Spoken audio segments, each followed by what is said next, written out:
Hey everyone, welcome back to the channel. If you're new here, hit that subscribe button and join the DemonSlayer squad. We're diving deep into this masterpiece of a series, episode by episode, and trust me, you don't want to miss a single heartbeat of it. Today we're talking about episode 13 of the 2019 anime Kimetsu no Yaiba, titled Something More Important Than Life. Oh man, where do I even start? This one's a gut-wrencher, a roller coaster that leaves you breathless, your heart pounding like those drums echoing through the screen. It's the kind of episode that reminds you why DemonSlayer isn't just action, it's soul-stirring, raw emotion wrapped in breathtaking animation. If you've been riding this wave with Tanjiro since episode 1, you know we're in the thick of the Tsuzumi Mansion arc, and this finale, it's everything you've been building up to. But hey, if you're watching this before catching up, stick around. I'll paint every vivid detail for you without giving away how the threads tie up. Just pure, immersive storytelling to get you hyped. Let's jump in, shall we? Grab your Nichiren blade, or at least a snack, and let's talk about this episode like we're huddled around a campfire, sharing war stories from the DemonSlayer Corps. Picture this. The episode kicks off right where we left off, with Tanjiro Kamado, our unbreakable protagonist, locked in this nightmarish dance inside the ever-shifting drum house. He's battered, folks, broken ribs from that brutal clash with the Lower Moon demon earlier, every breath a fire in his chest. But does that stop him? Not for a second. The room's a whirlwind of chaos, gravity flipping like a bad dream you can't wake from. Tanjiro's trying to land, to just get his feet under him, but bam, the demon slams that Tsuzumi drum on his shoulder, and suddenly the walls are the floor, the ceiling's crashing down, and those claw-like slashes from the drum's blood demon art, they've multiplied.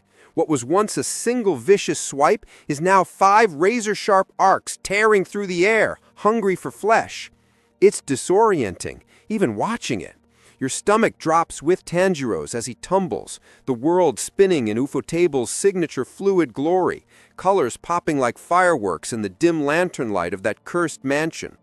You can feel the vertigo, the way the camera tilts and swirls, pulling you into his dizziness. And through it all, Tanjiro's mind is racing, not with fear, but with that quiet, fierce determination we all love him for. He's hurting, yeah, but he's listening. Really listening to the rhythm of those drums, trying to predict the next beat before it breaks him. Then, just when it feels like the demons got him cornered, something shifts. The drumming slows like a storm cloud hesitating before the rain, and Tanjiro finally touches down, not with a bone-jarring thud, but gently, almost mercifully on what used to be the floor. He pauses there, crouched low, sweat dripping from his brow, and you see it in his eyes, that spark of realization. His wounds aren't screaming as loud. The impact didn't twist the knife deeper. It's a tiny mercy in hell, but Tanjiro, he latches onto it like a lifeline. His brain's whirring now, piecing together a new plan amid the debris. Papers are scattered everywhere from the house's wild flips, old, crumpled sheets fluttering like lost ghosts. And Tanjiro is careful, oh so careful not to crush them underfoot. It's these little touches that get me every time, you know? In the middle of sword fights and supernatural horror, he respects the remnants of someone's life. That's Tanjiro, head up always, even when his body's screaming to quit. Cut away for a sec because the episode masterfully weaves in our other favorite scaredy cat, Zenitsu Agatsuma. While Tanjiro's playing gladiator in Drum Central, Zenitsu is stumbling through the mansion's endless twisting halls with that kid Shoichi clinging to him like a shadow.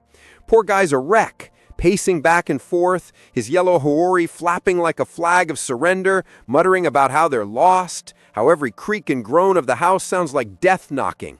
Shoichi's got that wide-eyed terror too, asking if they're just going in circles, and Zenitsu's like, "Shh, kid, don't jinx it." But they push on, checking room after room, peeking into shadows that could hide anything. Zenitsu's jumping at every noise, his thunder-breathing stance half-hearted at best, but there's this undercurrent of growth peeking through his panic. It's zany one minute, he's yelping like a puppy at a slammed door, then surprisingly tender the next, reassuring Shoichi with these awkward, heartfelt words that make you chuckle and ache all at once. And then, whoosh, the room they're in rotates without warning, drums thundering from afar, and suddenly Zenitsu and Shoichi are tumbling out into the night air, spat out of the mansion like yesterday's trash. It's comedic gold the way Zenitsu flails, landing in a heap with the boy, both of them dazed under the starry sky. But even in the tumble, Zenitsu's instincts kick in. He's shielding Shoichi, rolling to take the brunt.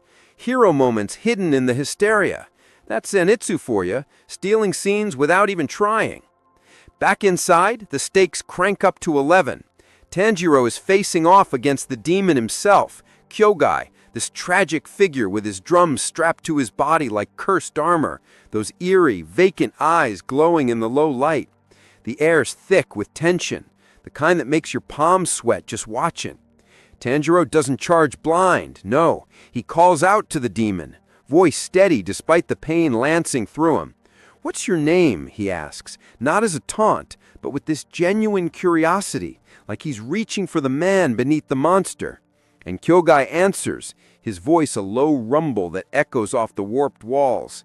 It's a moment that hangs heavy, folks. Two souls clashing in the dark, one human, one lost to the night. Tanjiro's not backing down. He declares right there, fierce as a wildfire, that he won't hand over Kiyoshi, that wide-eyed brother they've been protecting. It's a vow that slices through the chaos. Pure Tanjiro, protecting the innocent no matter the cost. You feel it in your chest, that swell of pride and sorrow, because you know what it takes for him to stand there, body broken, sword trembling in his grip. And oh, the flashbacks, God, the flashbacks. As the fight intensifies, drums pounding like a war heartbeat, we peel back the layers on Kyogai. It's not just random backstory, it's woven in seamlessly, triggered by Tanjiro's unyielding spirit. We see him in his human days, this quiet, introspective guy with dreams bigger than the village that dismissed him. He's scribbling away, pouring his heart into haiku poems on those very papers now littering the floor. Verses of cherry blossoms and fleeting winds, beautiful, haunting stuff that makes you pause mid-episode and grab a tissue. But rejection hits hard.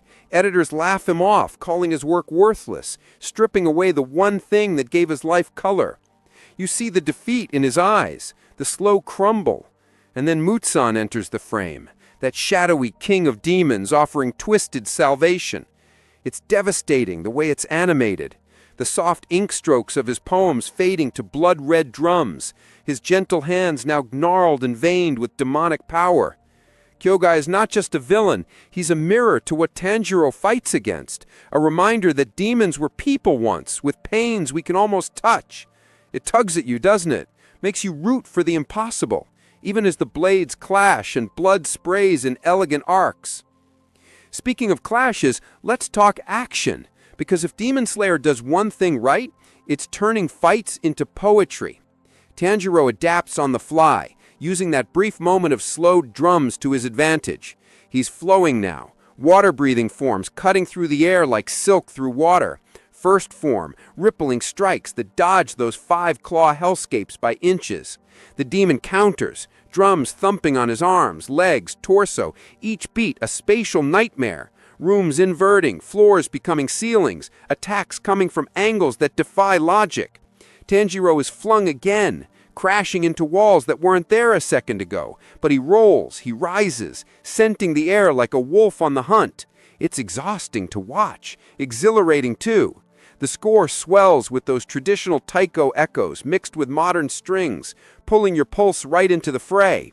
And woven through it all, those papers. Tanjiro gathers them mid-dodge, stuffing them into his haori like treasures, because even in survival mode, he honors the past. Meanwhile, outside, the night's alive with interruptions. That wild boar-headed slayer, Inosuke Hashibira, though we don't linger on names yet, crashes the party like a bull in a china shop, literally bursting through the mansion wall with his dual blades drawn, snorting about demon scents on the wind. He's a force of nature, all feral energy and zero chill. And Zenitsu? He clocks him instantly as a final selection survivor, the one who bolted early and left Tanjiro in the dust back on the mountain. It's a brief electric meet-cute amid the madness. Inosuke's bellowing challenges, Zenitsu shrinking back, but it plants seeds for the chaos to come. And Nezuko, our fierce little demon sister, she's still tucked in her box, but her presence looms, a quiet guardian amid the storm. As the episode builds to its fever pitch, emotions run raw. Tanjiro's pushing limits, breaths ragged, but his resolve, it's ironclad, fueled by memories of his family, of Nezuko's gentle warmth. The demon falters, just a flicker, haunted by echoes of his old life, someone telling him to quit, to let go, mirroring Tanjiro's refusal to yield. It's poetic, heartbreaking, the way their pains brush close without colliding. The animation peaks